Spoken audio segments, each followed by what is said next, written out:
شنیدیم و دیدیم و بوی خیابون میدیم و همه جا میریم و گفتتون رو میگیریم و همه چی دیدیم و بوی خیابون میدیم و بیا و میریزیم و با همه تو تریپی میگه اما ببیننشون هست ما بگی تو چشی بدش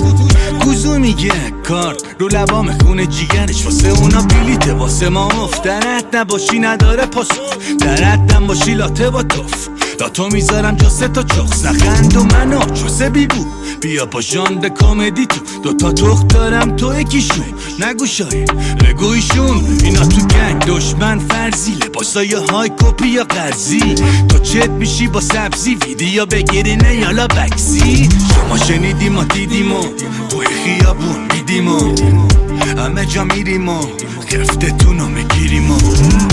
همه چی دیدیم و توی خیابون میدیم و بیا و میریزیم و با همه تو تریپی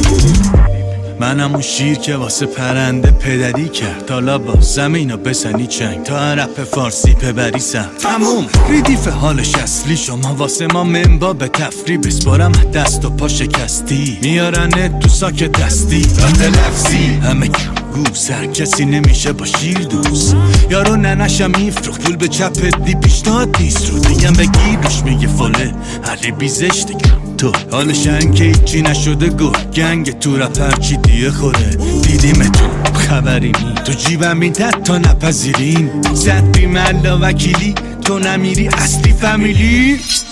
شما شنیدیم و دیدیم و توی خیابون میدیم و همه جا میریم و گفتتون رو میگیریم و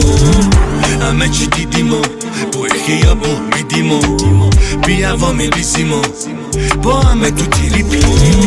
با کی میرم با کی میان با کی میری با کی میان حسین و خط میگه داداش با فریستایل پاچی دیران میدن یه سری سه میگن شاعر پرامون بنویسه اما شاعر رپ کنه تو سیس جواب تو رو نمیدم از تو سیس چیزایی که میگی تو سیس تو نیست تو نمیزنی میخوری برا پلیس تو میپیچی نگو تقیب و گریز موندگار کیه پره تو رپ توریست